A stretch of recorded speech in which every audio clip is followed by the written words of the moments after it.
everybody. Welcome to another episode of Classic Gaming Brothers. I'm Zach. And I'm Seth. And we're the Classic Gaming Brothers. That's right. We are the Classic Gaming Brothers. We are the Classic Gaming Brothers. I right. said we're again. I think you did say we're. I said we're again. That's going to bother me. Yeah, I'm not whether or gonna not you edit say it. we are or we're. Yeah, I know. Every time it happens, I'm going to be like, what am I saying? What am I I saying? don't know what you're Seth? saying. My hair is a mess today. Your Not hair that is a anyone mess can today. see. Not that anyone in Radio Land can see it. That's right. Just so if you picture whatever you picture I look like in your mind's eye. Probably somewhat close to one of the illustrations on the That's right. the logo. Neither are identified, so people might think the one with the glasses is Zach and the one without the glasses is Seth. That's right. Unless they've gone to our website, then they Unless would they know. go to our website, yeah. By the way, go to our website. In the event that you are picturing me today talking to you about classic video games, picture Not listening me to in the your mind episode. saying, Someone's just sitting there being like, imagine if Seth just talked to me about classic video games. No. I mean, while you're listening to today's episode, while you listen to it, just picture me with messy hair. And all future episodes, picture me with nice hair. Usually I will say 90% of the time Seth has pretty good hair. Today's that 10%. Anyway, welcome back to episode 79. 79. Of the Classic Not that Gaming funny. Brothers, which it's not. Which means next episode is going to be episode 80. That's right. The big It's a 80. big deal. Before we get into today's episode, which the listener may already know, depending on how I labeled the episode. You can label it that game that Zach sucks at. That's right. But that's pretty much all of them. That's true, because we are bad at games. Speaking of games that we're bad at, Zach, what have you recently been playing? Well, Seth, recently I've been playing a little game called Days Gone, because, I thought to myself, Seth mentioned Days Gone in his Byweight Pass, and then Seth mentioned Days Gone in his recently played. So, I think we need a third episode where we mention Days Gone. So, I've been playing Days Gone. This episode brought to you by Days Gone. I don't even know if I should really repeat much of the stuff that Seth I literally copy and pasted his notes from last time he talked about it. It's a game by Ben Studio, originally for the PlayStation, recently came out on PC. I have been playing the PlayStation version because I got it for free, and it's a great game. I love a lot of the mechanics about it. I also hate a lot of the mechanics about it. So some things that I love: the motorcycles, the shooting, the zombie creatures that you encounter are kind of cool. Some things that I hate: the stealth missions, and the stealth missions. So you're probably farther in the game than I am. I've played 4 or 5 hours of it. Yeah, definitely. Do you eventually get a headquarters? Yeah, there's a camp that you go to that becomes kind of your main camp, but Deacon doesn't call it his base, but everyone says hi to him. like they do with Red Dead with Hey Arthur. Yeah. So he's, not to spoil too much, a good chunk of the story takes place out of this one camp at one point, and every time you show up, people are like, "Hey, it's Deacon." Good, just really like Red Dead Redemption. Because I feel like Days Gone, I was told, was Red Dead Redemption with motorcycle fighting zombies. Yeah, that is 100% accurate. I mean, I literally, when I'm driving on the motorcycle, I'm like, wow, this feels like Red Dead, except if the motorcycle was a horse. And the bandits were zombies. I mean, there's even hunting in the game. That's an actual component where you can hunt animals, such as deer and wolves and bears, and you can trade their pelts and meat for the currency, which is a credit system at the bases, and you can't transfer it between other bases, which is annoying, but I understand it, because the idea is that each base is separate from each other, and you're trying to work up a rapport with those bases and become popular within those bases so that you can get access to the things that they have. So the reason why you can't just get a crap ton of credits in one base and drive all the way to the next base and buy the things you want that the other base doesn't sell is because that would be broken. So the credit system is allocated to the base that you're going to, which I actually think is kind of a neat little thing. I think it kind of adds a little dystopia to it. So yeah, I've been playing Days Gone. I like it. I like Deacon. I think he's a kind of schmarmy asshole. My favorite thing that he does is when you hang up, I don't know if you got to this point, Seth, but sometimes you'll hear radio broadcasts from this guy named Copeland, who has a conspiracy theory radio station that plays on a small AM transmitter, and he's like, "This is Radio Free Oregon telling you the truth of the world." And if you skip it. So in the PlayStation version, you hold down a button and it skips the broadcast. Deacon's like, don't want to hear from you, Cope. he's like, nah, you can shut up now. And he just always makes a funny quip about the things that he does. I really, really like that. I think he's a very quippy man. He also mumbles to himself the entire game. I did notice that a little bit when I was playing. Though I have not been recently been playing Days Gone. I have been recently been playing Star Wars Dark Forces, which was a game that came out in 1995 by those at LucasArts. Yes. Prior to LucasArts being bought by Disney, since it was 1995. Because LucasArts at one point in time had a game studio, and then they stopped having a game studio and had EA do their games, and then they got purchased by Disney. So in Star Wars Dark Forces, you play as resident hobo Kyle Katarn, who is, if you have never played any of the Star Wars Dark Forces or Jedi Knight series of games, you would not necessarily know who Kyle Katarn is. Kyle Katarn is a poor man's Han Solo, or a mix-up between Dash Rendar and Han Solo, because Dash Rendar is a poor man's Han Solo.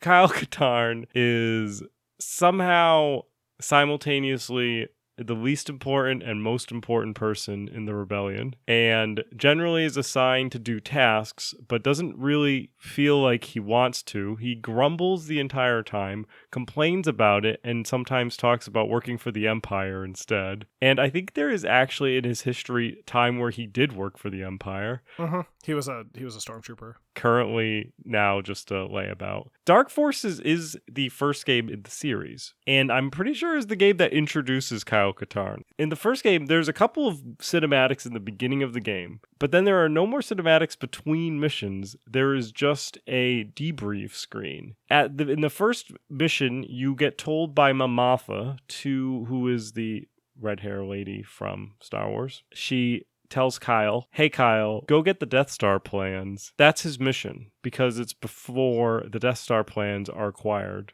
in the first movie. So this is before episode 4's Kyle Katarn goes and gets the Death Star plans to give them to Princess Leia. Actually, the game does reference Operation Skyhook, which is then seen in Rogue One many years later of what Operation Skyhook is. According to this game, Kyle Katarn was the one that got the plans, not Jyn Orson, to Operation Skyhook. Maybe Kyle Katarn got it to the guy who gave it to Jyn. Jyn got him from a big old facility. That's like the whole end of Rogue One. I thought Jyn got it from that guy. No, she got a letter from her dad, from him, like a video from her dad. Then she goes to the military base. They sneak in. That's right. And the guy's in the rain. However, maybe Kyle got the wrong plans. Though according to the video game, he didn't, because the Death Star immediately blows up after Kyle Katarn gets the plans. Good.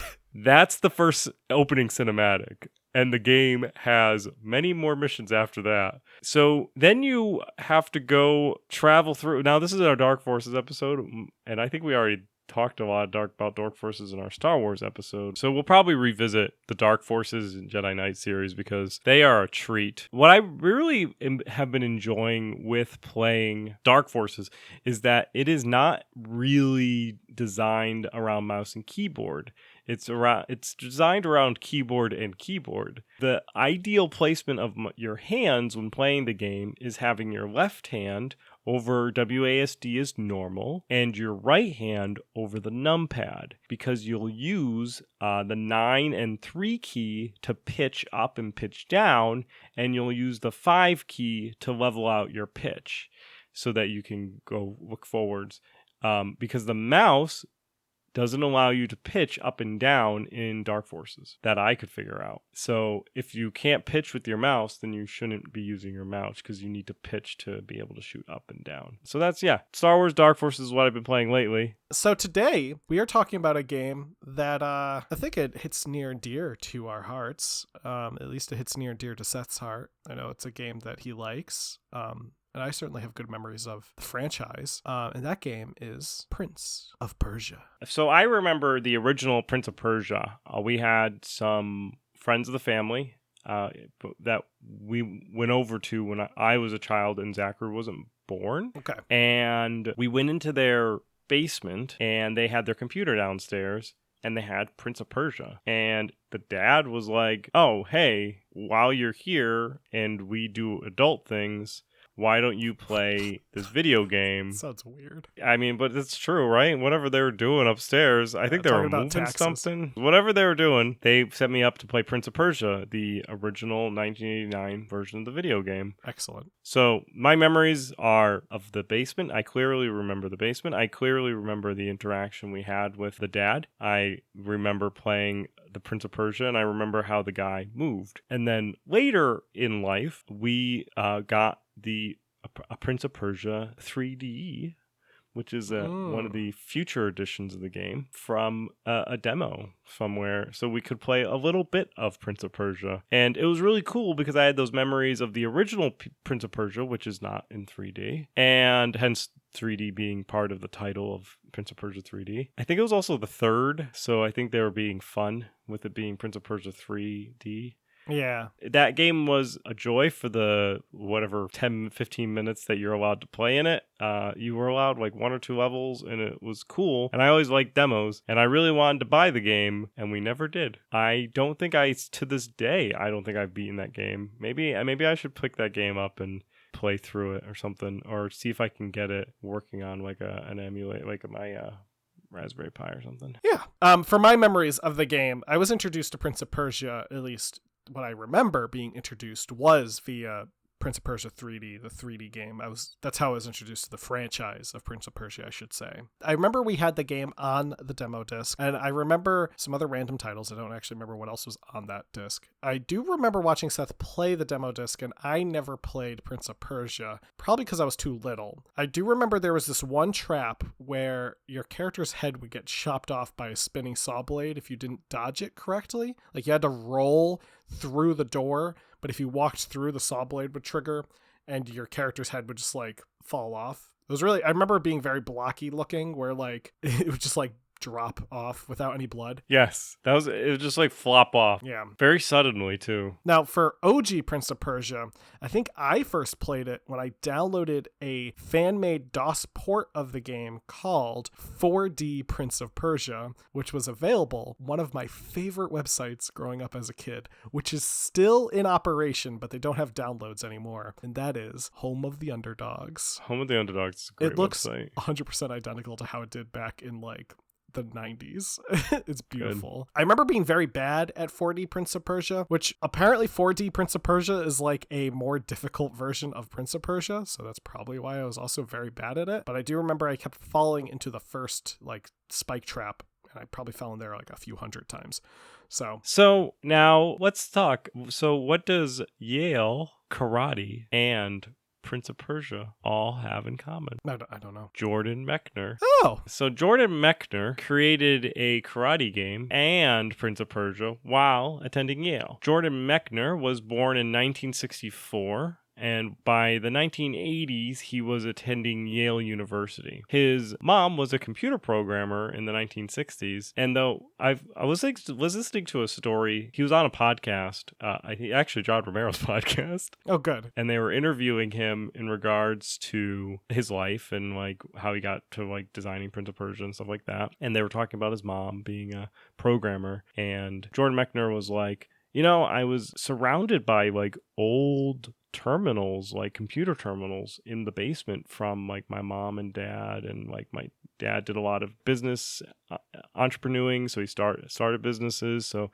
they had computers from those businesses, but they weren't hooked up to mainframes, so they were just terminals that weren't working. So he was like, there was all these computer terminals just in the basement, and he actually didn't know that like his mom was a skilled computer programmer, even though he was like surrounded by this technology, until much later in his life, where he was like, and found out that she was actually a pretty skilled computer programmer.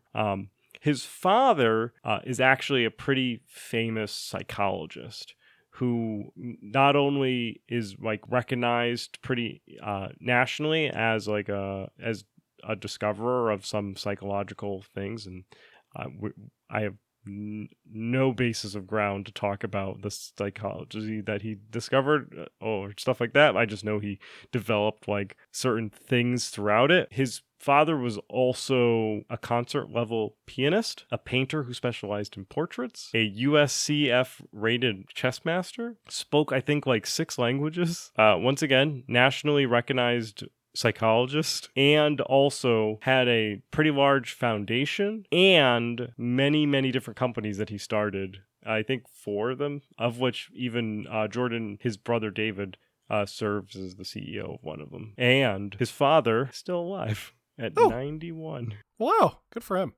So now, back to Jordan. While at Yale, Jordan really fell in love with programming and created multiple video games that he programmed on the Apple II, which was popular in that time when he was attending the early 80s. Now, success is usually built on failure, and Jordan did create some games that weren't Prince of Persia and Karateka, and he ended up creating those games. He sent them to publishers, and they were denied. Those games that he actually submitted were Asteroid Blaster and Death Bounce. Now, Asteroid Blaster was submitted to Hayden Software, which is a software arm of Hayden Books, which was a publisher of computing books back in the 80s. Okay. They didn't want to have anything to do with Asteroid Blaster. Death Bounce was submitted to Broderbund and was declined. Both of these were kind of riffs on asteroids. Okay, that makes sense by the name. So Death Bounce was using some more abstract elements instead of being like a spaceship. You were like a weird symbol, and you were shooting like balls instead of asteroids, but similarly still the same concept. And Broderbund actually is a pretty successful game publisher who end up actually being pretty nice to Jordan, and Broderbund will later go on to create Carmen Sandiego and many other games. After about 2 years, Jordan finished working on a game called Karateka in 1984, and Broderbund accepted this game and published it. Now, fun fact, Broderbund gave Jordan a copy of Choplifter, one of their games, as a consolation prize for submitting Death Bounce, but not being accepted. And Choplifter inspired Jordan so that he could create video games on completely unique premises. Right. Yeah, I think that's kind of interesting. I like that. I like that Broderbund was like, hey, great game. It's bad. Want to see a good game? Well, I like that the way that I interpret this is that, Broderbund's like, yeah, you need some work. Here, look at this. And Jordan is like, oh, this game is not asteroids. Wait, there are games that aren't asteroids. He's like, you could make video games on not taking existing video games and making them into something else. Oh, you can just make a unique video game, and the light comes on, and Jordan's like, man, I'm just gonna make whatever I want. Well, and he did. We should say sort of unique, because Jordan did use some of the graphic assets from Choplifter when he created Karateka. But it's an entirely different game. It's not Choplifter. No. He just, and I'm sure Broderbund didn't care that much. I mean, they bought the game, so. So using some of the graphic assets in Choplifter, Jordan created Karateka, a karate-themed game. He was inspired to make this because he had a newly found interest in karate, which he was taking lessons in.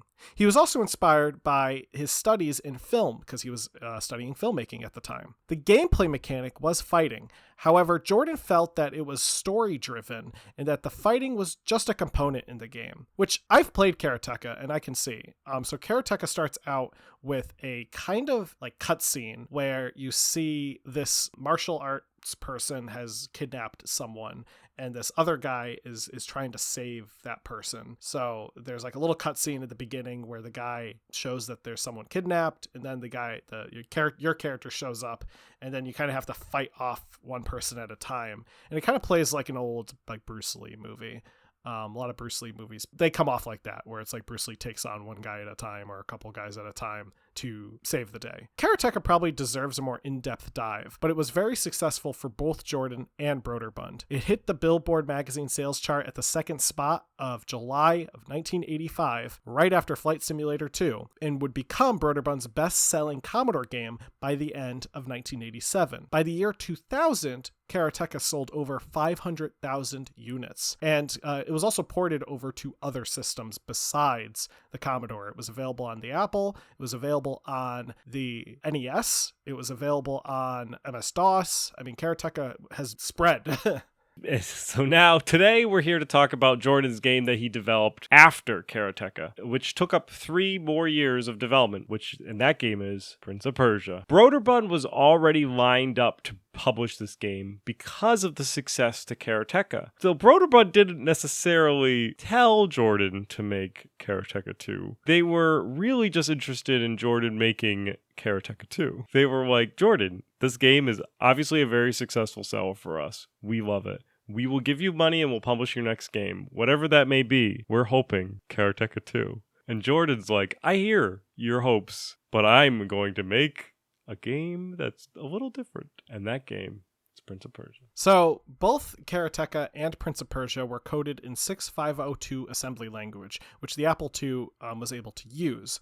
The Apple II and a bunch of 8-bit computers at the time, and also various video game systems, ran on 6502 processors. 6502 assembly language is the language that you use to communicate with that 6502 processor. For anyone who might not understand early computer programming, a lot of times computers would work using obviously a microprocessor, but sometimes they would have a language built on top of the microprocessor, such as BASIC, which was a language that could be interpreted on an Apple II. BASIC is very, very slow. You never want to program a game in BASIC because it will run very, very slowly.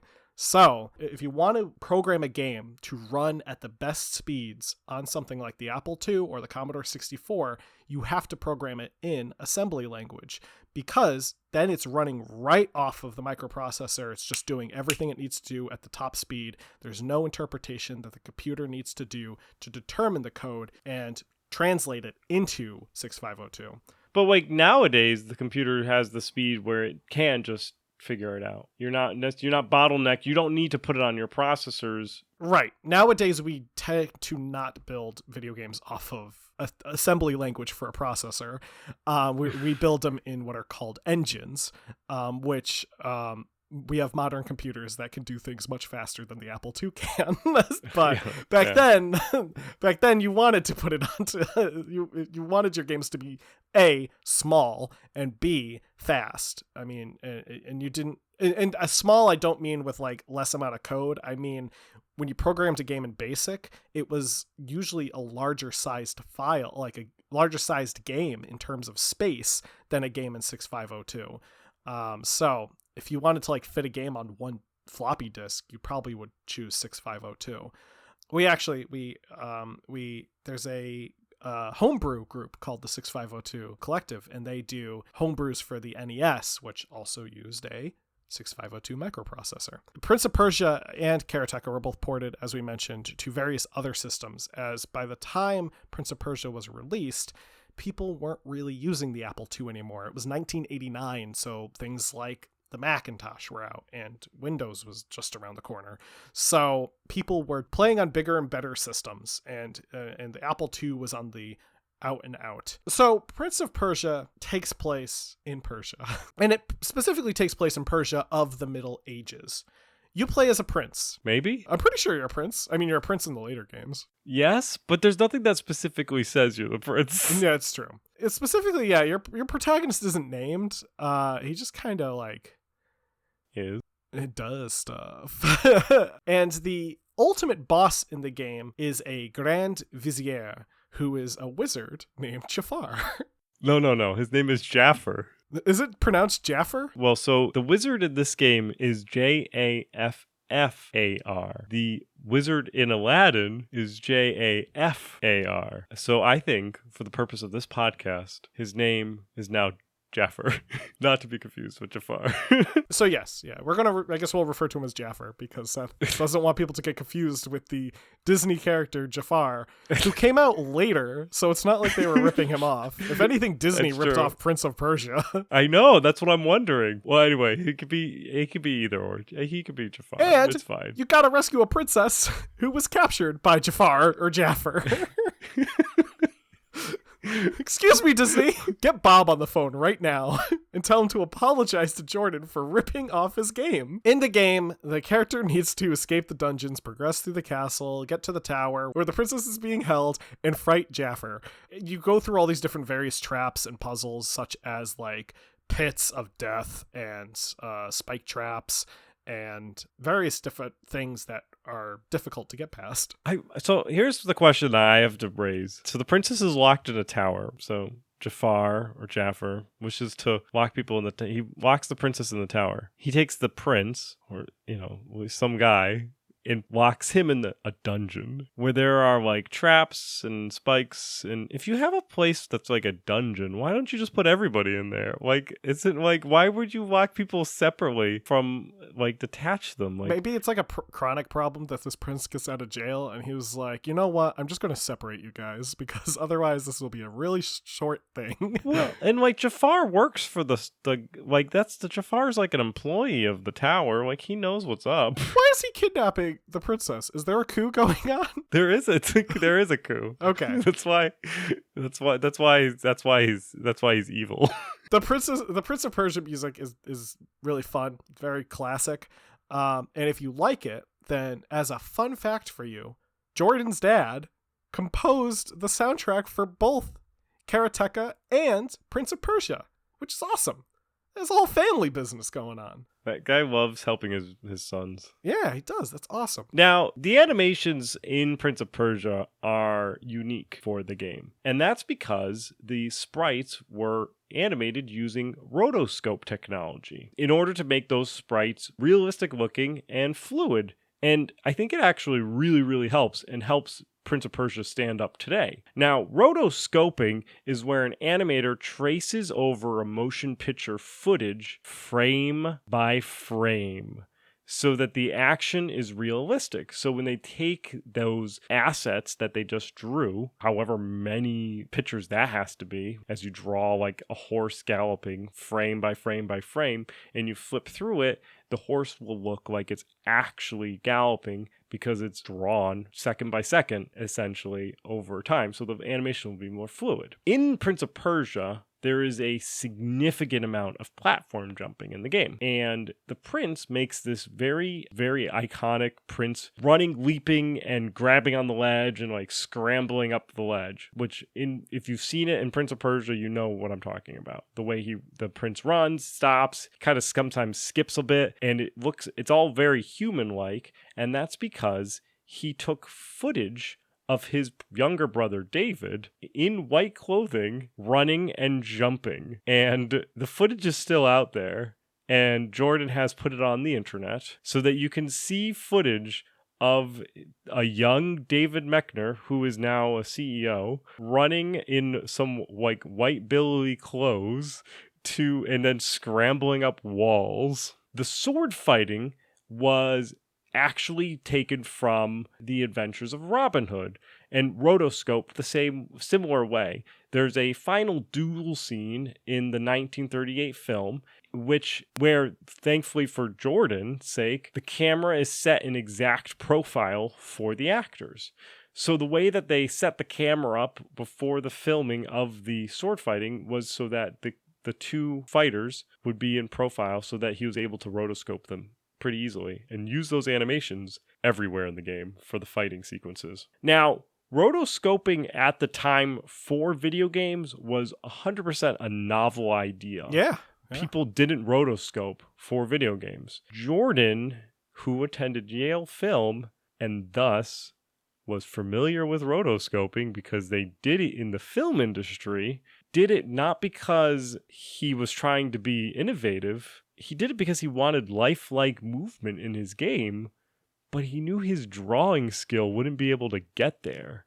So at least to the quality that he really wanted to get it to. So he was like, I'm just going to use a rotoscope because he was familiar with it, because he had the luxury of being a Yale film student and probably had some sort of rotoscope lab available. And I think it's like really novel of him because, as Seth mentioned, rotoscoping has been a thing in films for years. I mean, it goes back to the 30s with like Disney. But even to this day, we use rotoscoping. I think Amazon has a show called Undone, which is entirely done with rotoscoping. But video games nowadays use something called motion capture, or mocap, which really is the logical digital progression of rotoscoping. It's very much the same idea. In mocap, you are recording someone. In this case, they have a bunch of like tennis balls on their body, but you're recording someone to capture their movement so that you can make the project that you're making, be it an animation or a video game, look realistic and have fluid motion. So yeah, I think it is really cool. I mean, he essentially like was the like prototypical mocap guy for video games. Right.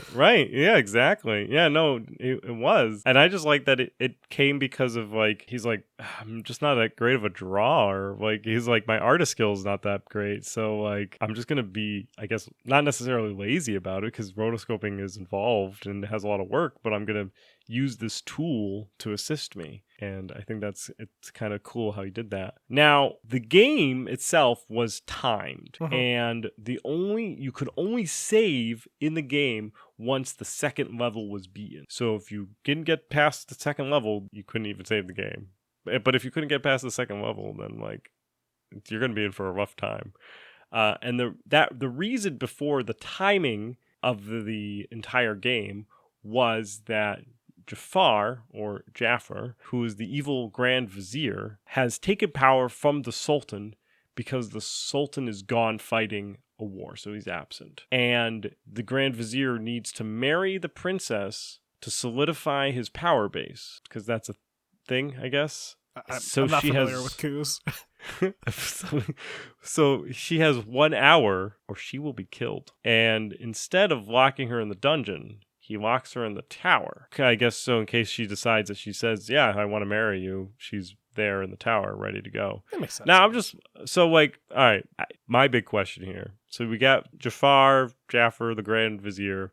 I assume if he's a Grand Vizier, he's got some modicum of intelligence, right? He has to be somewhat smart to be able to become a Grand Vizier. And he's also a wizard, so he's like, I think he can use magic, so he's got to be smart, right? Why is he only giving her an hour? And like, what's his game plan after she's dead? If she needs her to marry him, like, you know, if it all like, like if she's dead, is he just like, all right, I'm just gonna kill everybody? Like, I think he's working off the Michael Scott logic, where Michael Scott does that apology video and then he ends it by saying, "You have 1 hour," and Jan goes, "They have 1 hour," and he goes, "You always give them an hour." Right. You have to. This is just, you always give them an hour. Yeah. So, or 120 minutes for the SNES. So yeah, Prince of Persia has 12 levels, and some console ports do have more levels. The game also, as Seth mentioned, had a 60-minute timer, and some ports had a longer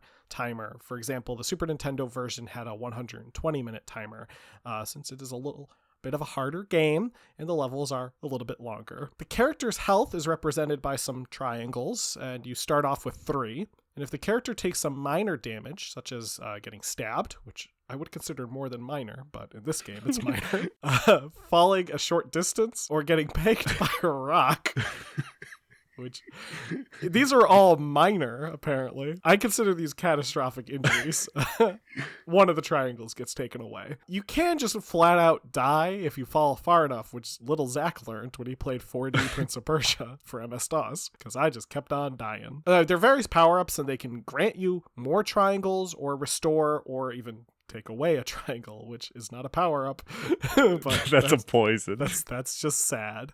And they are the forms of potions. As well, there is a potion that can give you temporary ability to hover, which that's a wild potion. Like, or maybe the prince is just picturing himself hovering. He gets real high and he has a good time. If the player loses all the triangles, the prince dies and starts from the beginning of the stage where they died. However, the timer does not go back, so the penalty for dying is losing time. There are no live counters, but If time does run out, the princess is gone, and the game is then again over. So this will vary depending on the versions that you play, but at least in the original, the idea was that if you die too many times, you would no longer have time to save the princess. Because you're dying is consequentially there's no time. I feel like time in this game it's an illusion, arbitrary. No, it just goes on. It doesn't care whether you die or not. You could also lose the game because it doesn't necessarily mean if you die. If you just left the game running for 60 minutes, you lost. Seth, that's really poetic, just what you said. Time does not care if you die. The DOS version allows the player already in the very late part of level 12 to continue after the time is out with no extra life. So, restarting the level by pressing the appropriate buttons is not death, thus not failing the game yet. Any player's death, including having killed Jafar, then falling from excessive floors of heights, also fails the game, in which case the princess is also gone. Only defeating Jafar and exiting level 12 alive will still save the princess with a negative time score in the Hall of Fame. Right. That's complicated, but I like it. Well, that's how if you want to get a negative Hall of Fame, and you're playing the DOS version, that's how you do it. So the Macintosh version plays a little differently. If you reach level 12 with some time left, you cannot get a game over from your time running out, which is, nice little feature. In the Super Nintendo remake, it gets even better because the prince doesn't even need to care, because he could just leave if the princess is dead. So he's just like, hey, I made it. He's out of there. And within the game itself, there are 3 types of traps. As Zachary mentioned, there were deep pits, there was also spike traps, and guillotine traps that, on all of these, as we mentioned, kill you instantly. There were also gates throughout the game that raised based on triggers within the level and stayed only open for a short time, and you needed to run to get through the gate before the gate closed. In the first stage, you actually get a sword, and the guards and Jafar, they become obstacles that need to be fought, and you're able to advance on them. You can back off, you can slash, parry, or parry slash, and those are your kind of attack options against them. Enemies also have health levels. They get blue triangles where you have red triangles, and your objective is to slash them enough to make their blue triangles run out. The various levels also have specific traps or mechanics within themselves, so you may encounter some skeletons in level 3, magical doppelgangers in the later levels where you actually have to fight yourself at some point in time.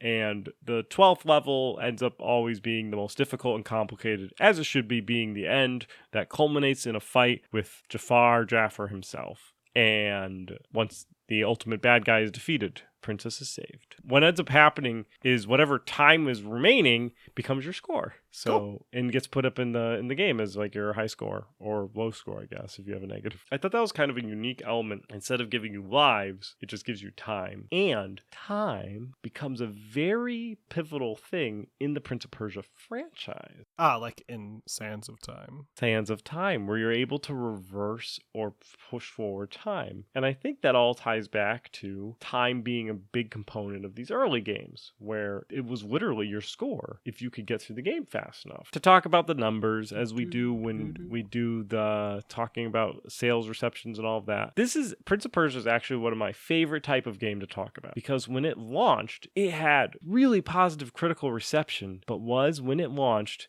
a commercial failure. It launched for the Apple II and the IBM PC, and by July of 1990, about a half a year after its release, it had sold 7,000 copies. Nice. Now, success was just around the corner, though, for Jordan and Broderbund. And when the game was released in Japan in July of 1990 on the NEC PC 908001, the version sold 10,000 units the day of release. September had a European release in 1990, and by 1993, when Jordan came back from his hiatus from video game development, where he traveled Europe and finished a script that never was produced, the game had sold 2 million units worldwide. I like that he just takes a vacation. He comes back in his game that he put together as for fun is like a multi-million shipped unit. Hey, that's the dream. And it would continue to sell units throughout the years, surpassing 2 million copies sold by the time the second one is released. The sequel would be coming out in 1993, The Shadow and the Flame. Well, Prince of Persia, The Shadow and the Flame. 1999, Prince of Persia 3D. And then 2002, there's Prince of Persia Harem Adventures. 2003, The Sands of Time. 2004, Warrior Within. 2005, The Two Thrones Battles of Prince of Persia. 2006 was the Prince of Persia trilogy release, which was the previous 3 games released in one box. 2007 was Prince of Persia Classic. 2008 was Prince of Persia The Fallen King. 2010 was The Forgotten Sands. 2013 was The Shadow and the Flame, which was a remake of the 1993 version. 2018 was Prince of Persia Escape. And 2021, they're remaking Sands of Time, the 2003 version. Heck yeah. So, currently the Prince of Persia is published by Ubisoft and is also being developed by Ubisoft Games. It has moved on from Broderbund. It was developed a little bit by Red Orb at some point in time, Avalanche Software, and then it transitioned it over to the Ubisoft. Fun fact, Broderbund becomes the Learning Company. So at one point in time, the Learning Company published Prince of Persia games. Also, fun fact, Prince of Persia was one of those many video games that had the beautiful opportunity to become a film thanks to the 2010 Walt Disney movie, Prince of Persia, The Sands of Time, starring Jake Gyllenhaal as the Prince of Persia. That movie was also a commercial failure at first. Still is. Prince of Persia is one of those properties that people tried to milk for all that it was worth, especially if you could realize when there's a series of video games being released year after year after year, and then they bundle the 3 years to get, like, you're just pushing content out, and it's not necessarily good content. I remember when I was really excited about Sands of Time and Warrior Within, and I think I picked up at least Warrior Within, and I played through it thinking that Warrior Within and Sands of Time would be similar to Prince of Persia 3D. So I was kind of rolling on my nostalgia, but littler Seth really didn't understand like how games can like transition from owner to owner to owner, and each owner makes a game a little different. So that's going to be our Prince of Persia series, a pretty successful franchise, if not oversaturated a little bit. But probably in due time, we'll probably see another Prince of Persia game because it still has some brand recognition. So Zach, are you ready to talk about what you are excited about buying, waiting, or passing? Oh, Seth, I am ready. So the game that I am excited about buying, waiting, or passing on is a game called The Great Ace Attorney Chronicles from Capcom. The Great Ace Attorney Chronicles is a kind of like prequel, I guess you could say, to the Ace Attorney franchise, or the Phoenix Wright games, which are a series of adventure games where you play as a ace attorney who is very good at his job of solving crimes and litigating those crimes in court. So in this version, it's set in a slightly earlier period of time where you are immersing yourself in a dramatic yet charming and witty world of evidence gathering, deduction, and courtroom battles as you play as a rookie lawyer named Ryonosuke. In The Great Ace Attorney Chronicles, one of the best things about it, to me, is that there is a English detective in this game, Seth. A English Victorian age detective who is the best of his class. He is Mr. Holmes? Oh no, he's Mr. Sholmes. Oh, Mr. Sholmes? So this English detective, known for his rapid fire deduction and reasoning, is named Sherlock Sholmes. Oh, that sounds like Sherlock Holmes. It does. And you might be thinking to yourself, Zach, isn't Sherlock a public domain character that we can just use if we want to? Well, Seth, he is, but only certain versions of Sherlock are public domain. You see, a fun fact that I learned from the announcement of The Great Ace Attorney Chronicles is that the Arthur Conan Doyle estate, Arthur Conan Doyle being the original writer of the Sherlock Holmes stories, still owns certain Sherlock Holmes stories. And these specific stories that are still under the estate of Arthur Conan Doyle are stories that portray Sherlock in a more funny, reflective, and sympathetic way, whereas his earlier stories that are now in the public domain often portray Sherlock as kind of like abrasive and a little distant emotionally and kind of a jerk. Obsessed with cocaine. Yeah, so these ones that are actually not in the public domain are ones that you could argue display Sherlock as someone more maybe affectionate and friendly, meaning that version of Sherlock, if you want to have a friendly Sherlock, is technically under copyright. In fact, Enola Holmes, a movie that recently came out on Netflix and is based on a book, was brought to court by the Arthur Conan Doyle estate due to the portrayal of Sherlock Holmes being respectful and nice to female characters, and also just being a generally more positive version of Holmes in portrayal. In the movie, he's played by Henry Cavill, who we really want on our show. In Japan, they don't really have a problem with this copyright issue, so they just call him Sherlock Holmes. But in America, they were like, well, we want to avoid potentially getting targeted by the Conan Doyle estate, so we'll just rename the character. And they did, to Sherlock Holmes. Anyway, I'm probably going to pass on this game. So despite the fact that this is a great story, like in terms of like why this one character just happens to be named something else, which is my understanding about why that's the case. Who knows if that's really what the company was thinking? That's just everything I've read about it so far indicates toward that reasoning. I'm just not that familiar with the Ace Attorney games. I've heard they're great. I know that we have friends of the podcast who are fans of them.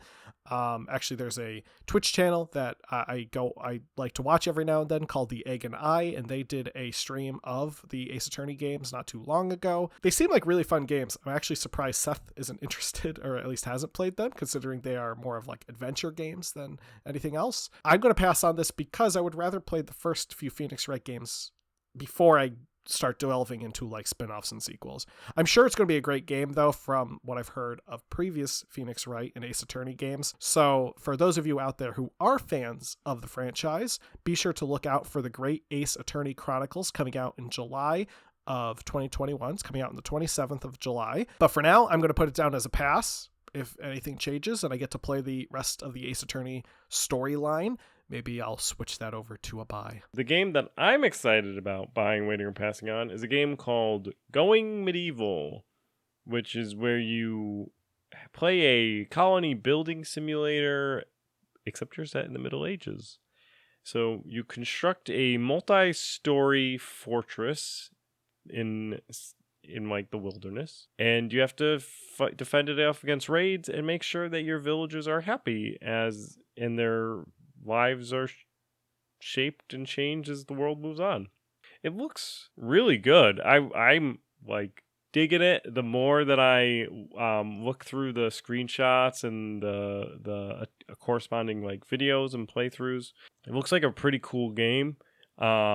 Especially if it plays where you don't control the people directly, and it's kind of like a true colony simulator where like you have to like you give them tasks and have to assign schedules and stuff like that. Those are always fun to see if you get it through. And it looks like there's different seasons. It looks like a lot of fun, kind of like 3D type situation going on. It's being developed by Foxy Voxel, and it looks like it's their first game, and it's being published by the Irregular Corporation. It looks like a pretty cool game. I'm gonna put it down as a wait, and I'm just gonna see when it comes out. It's gonna be out June 1st. So yeah, Going Medieval. Check it out. All right, awesome.